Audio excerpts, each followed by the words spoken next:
Inatambuka.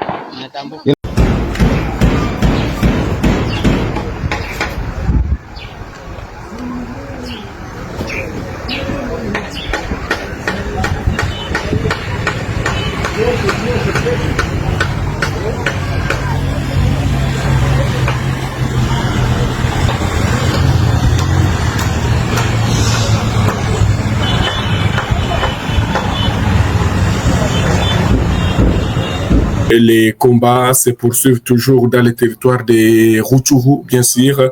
Nous venons de l'apprendre que les combats se poursuivent surtout dans la chefferie de Bwito. Voilà, laisse-moi d'abord voir qu'est-ce qui se passe dans les Rutshuru avant d'aller dans le sud Kivu. Chers téléspectateurs d'Afro Info 243, oui, nous l'apprenons ce matin que des combats aussi sont intenses du côté du groupement des Tongo entre les mêmes rebelles du M23 soutenus par le Rwanda et les résistants Wazalendo. D'ailleurs, vous devez retenir qu'hier, il y a eu d'intenses combats presque sur toutes les lignes de front du territoire de Rutshuru et ce 1er juillet. Les combats toujours sont intenses partout ailleurs où ils se donc dans plusieurs lignes de front du territoire de Rutshuru. Merci à tous ceux-là qui continuent à nous écrire et à nous poser leurs questions. Nous aurons l'état de vous répondre juste à la fin de l'émission, chers téléspectateurs d'Afro Info 243. Comme je le disais, les combats se poursuivent dans le territoire de Rutshuru aussi, bien sûr. Selon une source proche des Wazalendo, les Wazalendo ont réussi donc à repousser les attaques des rebelles, même si bon, il y a des attaques que les rebelles ont lancées. Et d'ailleurs, selon ce communiqué des Wazalendo qui est écrit donc depuis Rutshuru du 28 à ce 30 juin, donc hier, les affrontements entre les tigres combattants des SMC FDP et la coalition menée par les rebelles du M23 soutenus par le Rwanda se sont concentrés à Munguli, à Buga et Budacha, à Nyarubande et Mugogo, à Kanyati, à Mushebere, à Birambizo, à Rubwe Nord et à Bukara, et y a causé des innombrables déplacements de civils et une centaine de maisons incendiées par les rebelles toujours à Munguli, à Rubwe Nord et à Mugogo selon les communiqués des résistants Wazalendo. Vous devez retenir que pour les CMC FDP, la guerre n'est qu'à son début car ces habits des droits de l'homme aux personnes non armées ne passeront inaperçus et la paix tant à aspirer dans cette région ne se construira jamais sur des actes de représailles et d'acharnement indéfinis sans justice. Les CMC FDP demeurent forts et imperturbables quant à la défense de la patrie et il sera de son droit de légitime défense contre toute provocation d'où qu'elle viendra. Voilà, c'est dans ces communiqués que les Wazalendo continuent donc à alerter l'opinion internationale que donc ils continueront à répondre à toutes les attaques des rebelles du M23 soutenus par les Rwandais. Grande dame. Mes respects, Excellence. Bravo. Partie en mission régalienne au nom de la République démocratique du Congo, la délégation venue fraîchement des États-Unis d'Amérique s'est donné le devoir de rendre compte aux garants de la nation des contours de leur mission. Le président de la République a reçu des mains de la ministre d'État aux Affaires étrangères la copie originale de l'accord de paix signé le vendredi 27 juin 2025 entre la République démocratique du Congo et le Rwanda sous les bons offices du président américain. Le chef de l'État a également reçu une correspondance lui adressée par son homologue américain Donald Trump La ministre d'État aux Affaires étrangères revient sur le processus ayant conduit à la signature de cet accord. Nous avons eu l'honneur de lui remettre à main propre l'original de l'accord de paix qui a été signé le 27 juin à Washington DC au département d'État, ainsi que la correspondance qui lui a été adressée par son homologue américain. Je pense que beaucoup de Congolais et Congolaises ont suivi avec beaucoup d'attention, beaucoup d'espoir les déroulés de la journée du 27 juin. Nous avons eu l'occasion d'échanger avec le commandant suprême sur cette journée et sur comment elle s'est déroulée, mais aussi quelles étaient les prochaines étapes pour la République démocratique du Congo. C'est un pas en avant, certes, un pas qui nous réconforte, mais en même temps, nous sommes conscients du fait que nous avons signé un accord qui nous oblige aussi à honorer certains engagements et que nous allons devoir faire montre de notre détermination de pacifier la République démocratique du Congo et de le faire rapidement. Un pas en avant, certes, mais le processus de paix est loin d'être achevé. Thérèse Kaikwamba parle des prochaines étapes qui se résument en priorité stratégique pour la République démocratique du Congo. Alors il y a plusieurs prochaines étapes et je pense que nous aurons l'occasion aussi de discuter en plus grand détail et d'étaler les détails de l'accord. Un aspect critique, ce sont les mécanismes différents qui sont mis en place et prévus par cet accord pour s'assurer du suivi de l'exécution de l'accord, et pour nous ce sera évidemment une priorité de voir comment rapidement du côté de la RDC nous mettons en place notre équipe qui va assurer le suivi de la mise en œuvre. Le chef de l'État s'est dit fier du travail abattu par l'équipe congolaise mandatée à Washington. L'impact de cette mission pourrait bien résonner au-delà des frontières de la RDC. Un moment crucial où l'espoir de tout un peuple se mêle aux ambitions de son leader, déterminé à écrire une nouvelle page de l'histoire congolaise.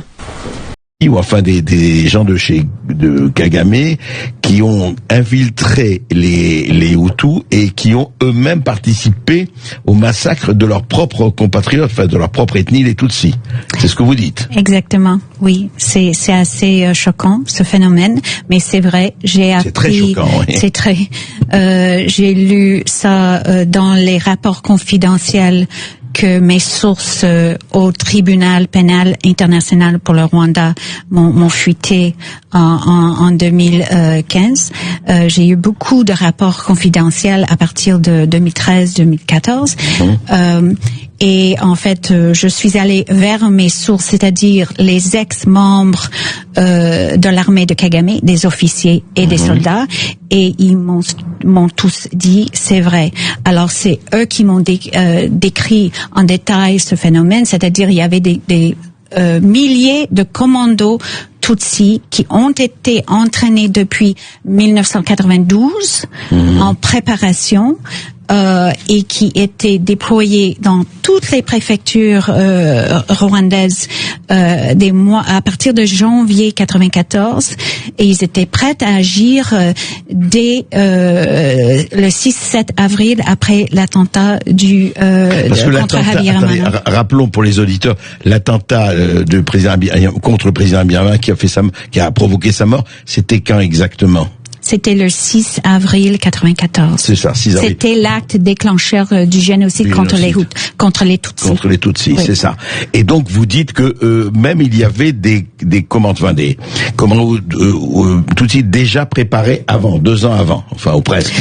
Ils étaient en train d'être entraînés, enrôlés, mais c'était à partir de 93 et début 94 qu'ils ont réussi à vraiment infiltrer les rangs des milices Hutus, non seulement les Interahamwe, les fameux Interahamwe, qui sont responsables en majorité d'avoir commis le génocide contre les Tutsis, mais d'autres milices. Je vais vous expliquer quelque chose. J'entends les gens dire qu'on n'a pas demandé à l'armée, on n'a pas reconnu que l'armée rwandaise est au Congo, on leur a pas demandé de se retirer, mais les gens ne comprennent pas. Alors, pour bien comprendre cet accord qui a été signé, pour bien lire cela, il ne faut pas se limiter sur ce que vous lisez ici. on va se rendre compte, je vais vous expliquer quelque chose. Vous connaissez ce qu'on appelle, comment on appelle ça, les exercices mathématiques, ceux qui ont fait le mathématique. On te donne, prenons les cas, x plus 3 égale 4. Mais on te dit ici de trouver x. Mais ici, on te dit x plus b est égal à 5. Mais on te dit que b est égal à la réponse du numéro 1. Donc, la réponse que tu vas te retrouver ici, c'est ça qui va t'aider à faire le 2. Donc, tant que tu n'as pas encore trouvé la réponse ici, tu ne peux pas trouver la réponse de 2. C'est la même chose avec ce qui se passe au niveau des accords. Cela voulait dire quoi? Les accords ont des branches. Ce qui a été écrit ont des branches de soubassement. Il est basé sur les CONOPS. Et ces branches, il y a les CONOPS, il y a la résolution 2773. On va voir. Dans la résolution 2773, qu'est-ce que nous trouvons? Dans la résolution 2773, on voit reconnaissance. Ok, on commence d'abord. C'est que Olivier Ndouriri a signé sans le savoir. D'abord, il a reconnu le terme de l'acte constitutif de l'Union africaine, y compris le respect des frontières. Donc, il a d'abord reconnu nos frontières existantes lors de la sécession de l'indépendance et ses autres instruments relatifs à la promotion de la paix et de sécurité en Afrique et aux relations cordiale entre le pays africain, la Charte des Nations Unies et la résolution 2773. Donc de 1, il a d'abord reconnu la résolution 2773 du Conseil de sécurité. On revient encore ici là. Ici maintenant, il n'a pas reconnu, il s'engage à la mise en œuvre. Les partis s'engagent à faire progresser la mise en œuvre de la résolution 2773. Donc Olivier Ndouriri a signé qu'il s'engage à la mise en œuvre de quoi? De la résolution 2773 dans les accords qu'il a signés. Je n'entre pas encore dans les engagements parce que les ministres Mou Yaya et les ministres Paluku ont bien expliqué ça. Parce que les gens qu'on a dans des engagements, on n'a pas dit le nom du Rwanda. Mais ici, eux-mêmes, ils s'engagent à mettre en œuvre la résolution 2773. Et que dit la résolution 2773? Nous allons voir. La résolution 2773, je vais chercher seulement, j'ai la résolution ici. Je cherche seulement le mot Rwanda. On commence ici. On dit le M23 avec l'appui de la participation directe de forces de défense rwandaises. Donc, ils ont reconnu qu'ils appuient les M23 eux-mêmes. On vient ici. Conformément, condamne fermement l'offensive menée par le M23 et l'avancée réalisée dans le Nord Kivu et Sud Kivu avec les soutiens des forces de défense rwandaises ainsi que sa prise de contrôle de la ville. Donc, cela voulait dire que lui, Olivier Ndouriri, a signé en reconnaissant que ils ont soutenu le Rwanda, les M23 en prenant Bukavu et les sites qui veulent le Nord Kivu. On continue. 4. Demande à la force de défense rwandaise de cesser de soutenir le M23 et de se retirer immédiatement du territoire de la République démocratique du Congo sans condition. Cela voulait dire ceci. Il a accepté que ces forces sont sur nos sols, en disant qu'il va mettre en œuvre, elle va faire progresser 2773, et il a dit lui-même au-dessus là-bas qu'on essaie de lire que il y reconnaît cela. Donc, Olivier Ndouriri a signé, peut-être qu'il était Azaki Nakwiti, il ne comprend pas ce qu'il avait signé, pour venir nous dire que non, leurs forces ne sont pas au Congo, les mesures de défense. Mais ici, ils ont signé le 2773, qui ne parle même pas des mesures de défense, tout est clair. Donc là, une branche et les mesures de défense. Et voilà pourquoi il a commencé à essayer maintenant, parce que ce qu'il fait, c'est la communication pour nous les Congolais. Essayer de se laver et leur population pour croire que non, nous ne sommes pas au Congo, c'est faux. Mais vous n'êtes pas au Congo, comment vous avez reconnu ça? C'est ça les documents. Comment vous avez signé? Comment vous avez signé que vous reconnaissez le 2773? Donc, cela voulait dire qu'ils sont au Congo, ils sont pris au piège. Si les Rwandais ne croient quoi, cette chose leur a bouffé. Et puis je vais ajouter quelque chose. Les gens qui parlent des accords miniers ou le Rwanda 30%, 30%, vous avez vu ça où? Parce que moi j'ai essayé de lire là, je vois pas là où on a écrit les Rwanda 30%, les Congo, les quoi. Ça c'est les accords de paix. On parle pas des mines, rien du tout. Merci beaucoup. Attendez quand ça va sortir de quoi? Les accords sur des mines, c'est à ce moment-là. Là, c'est avec les États-Unis. C'est à ce moment où vous allez discuter. Il faut pas mentir les gens. Il n'y a rien sur ça. Kagame a reconnu qu'il est sur le sol congolais en reconnaissant le 2773. En signant cela. Merci beaucoup. Nous sommes arrivés à la fin de cette édition. Merci à vous de nous avoir suivis jusqu'ici. Si vous avez apprécié ces contenus, n'oubliez pas de vous abonner à notre chaîne, d'activer la cloche de notification pour ne rien manquer de nos prochaines vidéos. Likez et partagez cette vidéo. On se retrouve très prochainement. À bientôt.